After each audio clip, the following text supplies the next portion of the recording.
Back here at Nashville Superspeedway, you're looking from second place Kevin Harvick to the race leader Joey Logano. While we've got this battle going, let's talk about the NASCAR Nationwide Series stop next week.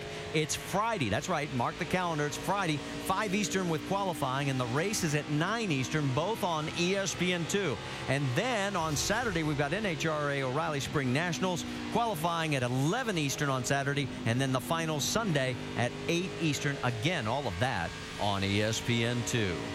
This battle has really gotten interesting all of a sudden because he had opened up a nice sizable lead, but then as you pointed out, DJ, Kevin Harvick likes the long run. Yeah, I don't know if it's something with the air pressure that they do or a combination with air pressure and the chassis combination makes for a great car on long runs. They struggle on restarts, so if this race happens to come down to keep the tires on in the long run, Ricky, he's going to be hard to handle. He is, and I like the fact that he's maintained the bottom. You see drivers move up. That's because they're looking for some grip. They're looking for some speed. They do it because they have to, not necessarily because they want to.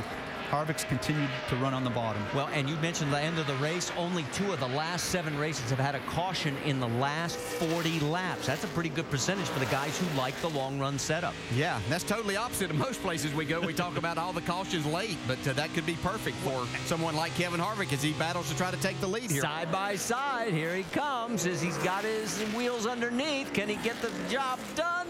Not yet. As difficult as it gets right there, folks. Kevin Harvick underneath. You lose that grip, but you got to go faster if you're going to make the pass. You got to be more aggressive with the gas pedal if you're going to make the pass. Here we go again. It's great to watch. It's fun to watch, but very difficult to do.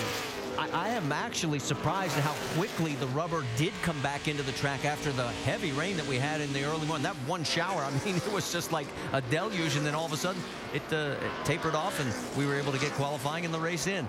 A little further back in the field, Johnny Sauter and Trevor Bayne going side by side. That is a battle for 14th on the track. Or should I say 15th? Let me correct myself.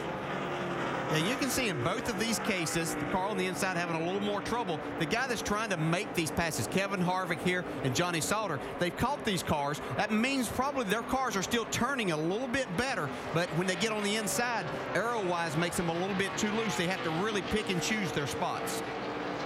Sauter now able to open up some ground, but boy, that battle for the race lead still side by side between the 33 of Kevin Harvick. I got to go back to something Dale said at the beginning of this race, and Dale, I agree with you 100%.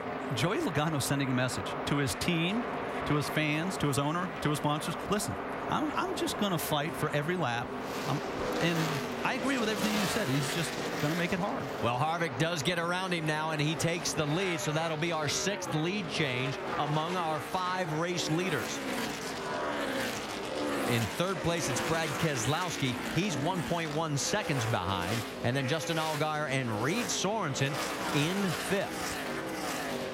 And now that he's around him, he opens up a little bit of a gap down the backstretch. There's Sorensen.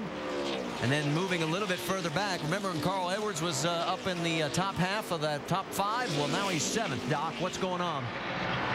Well, Carl biding his time. The car is not exactly to his liking right now. He said they're just very tight in the middle, and that is really hurting him being able to get up and off the corner. They're going to make an adjustment. You know, Carl is the driver who actually did the bulk of the tire testing here for Goodyear on the Tuesday after Las Vegas. And although it was 30 degrees here and there were some snow flurries in the area, Goodyear came here with a design to try to add rubber to the racetrack, get a tire that would rubber up and be more consistent on the track through a fuel run. And what they found out was, although you didn't see so much rubber on the racetrack, you could feel the grip building up as the day progressed. And Carl said that's why you're able to actually drive the car with the rear tires. You don't see the rubber on the track, but it is getting more and more grip. So Goodyear has done a pretty good job with the new tire. Dave. Doc, with only 4 drivers attending that test, in some cases you get information from somebody else in your camp. For the 18 car of Kyle Busch, it came from the Braun Racing team, the 38 team of Jason Leffler. But it hasn't worked out well with the information transfer. Listen to crew chief Jason Ratliff talk with Kyle. Not cooperating. We brought this car. I mean, everybody comes back from the tire test and says, oh, man, this tire is going to be tighter than what we had last year. You know, it's going to be way tighter. Okay, well, let's pick our car that's got the most front percentage and bring. Well, guess what? They were wrong. They don't think they have the right race car. They're scrambling to try to figure out what to do with it. Most recently, Kyle said, hey, is there any way that during the race we can change the front anti-sway bar? So far, they have not produced one down here. So when they pit around lap 98, it's probably just going to be the old air pressure track bar and wedge to try to get this car in the track for Kyle.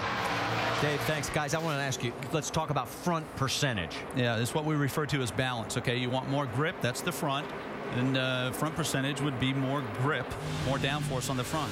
If you want it on the back, sometimes you got to take it away from the front instead of trying to get it in the rear. One thing that Jason didn't mention is that the test was very, very cold here. And you got to wonder how much carryover there was because of the conditions they tested in. Yeah, and sometimes you can just kind of overanalyze this. And as smart as these guys are, you know, sometimes they guess a little bit wrong on what they need car-wise. It was 31 degrees the day of the test. It's 74 degrees today. That's the contrast. Trevor Bayne, his car does not seem to like the long run. He just lost that recent position to the 66 of Stephen Wallace. Move Wallace up to 16th. Let's go back to the battle towards the top of the field. This is second place. Joey Logano's got a mirror full of Brad Keselowski. Well, we see Brad Keselowski. His car's really staying with him really well, too.